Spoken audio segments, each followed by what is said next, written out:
Olá, queridos, eu sou o pastor Paulo Roberto com 5 minutos de café, palavra e oração com o tema da semana, o propósito da sua guerra.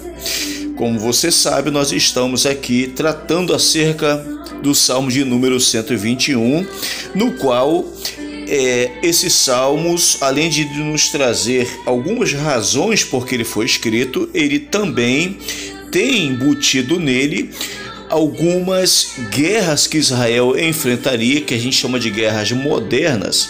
E estes salmos, por causa disto, ele é um salmos profético. Eu disse que a primeira guerra moderna que Israel enfrentou foi em 1956, como nós sabemos que foi a Guerra de Suez. E quando você olha para Isaías 41, versículo 1, a parte A diz: todos os que te odeiam certamente serão humilhados e constrangidos. Bem, a gente vai entender qual foi a segunda guerra da era moderna que Israel enfrentou. Isto aconteceu no ano de 1967, como uma das guerras mais conhecidas, que é a chamada Guerra dos 6 Dias. Foi quando vários países árabes entraram em guerra com Israel. Você vai ver nesse cenário de guerra a Síria, o Egito, a Jordânia, Iraque e todos os que apoiavam essa guerra, que na época era o Kuwait, Arábia Saudita, Argélia e Sudão. Na verdade, nós temos 9 países lutando contra Israel para tentar pulverizar Israel da face da terra. Todos que queriam a destruição de Israel. Mas qual era o propósito dessa guerra contra Israel, né? O interessante é que quando você olha essa quantidade de países que se voltaram contra Israel, a gente fala, mas era muita gente. Mas qual é o propósito disso? Não importa o tamanho do seu inimigo. Não importa o tamanho do seu inimigo. Quando você está com o Senhor, não importa quantos sejam poderosos, o Senhor está contigo.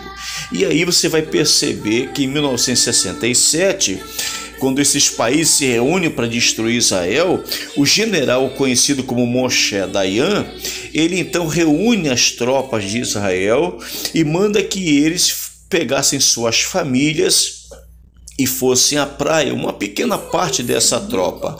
Essa família, certamente com seus combatentes, iriam para a praia, iriam passear, como se nada tivesse acontecendo.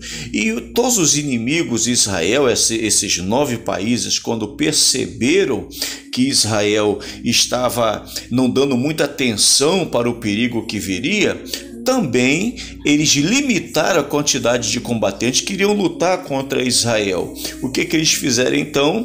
Botaram apenas uma pequena parcela para tentar destruir Israel e deixar a maior parte deles em prontidão. Só que essa estratégia que Deus, posso dizer assim, Deus deu para o general Moshe Dayan, era uma estratégia maravilhosa, porque a grande parte do exército de Israel, as suas tropas de guerra, eles estavam esperando exatamente que essas nações inimigas pensassem que Israel estava desprotegida, que estava na praia, estava no campo fazendo piquenique.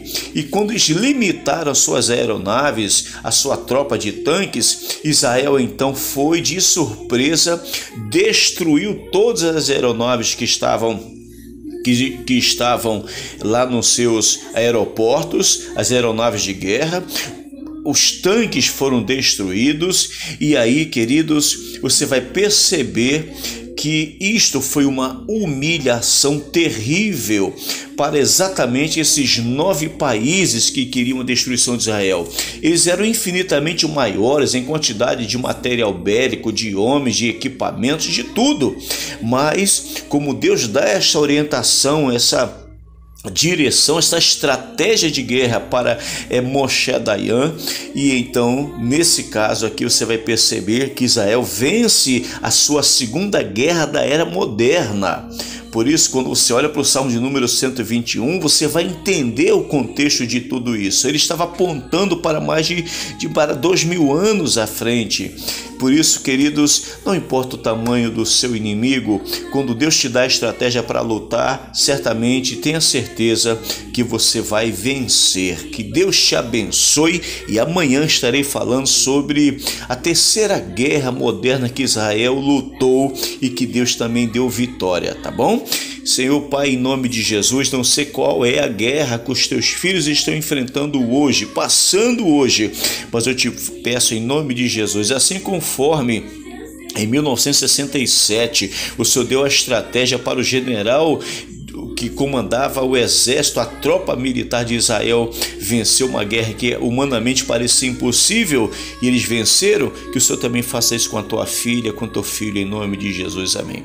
Se esta mensagem falou o seu coração, curta, comente, compartilhe. Se você não for inscrito no canal, faça isso, se inscreva e compartilhe essas mensagens em nome de Jesus, amém.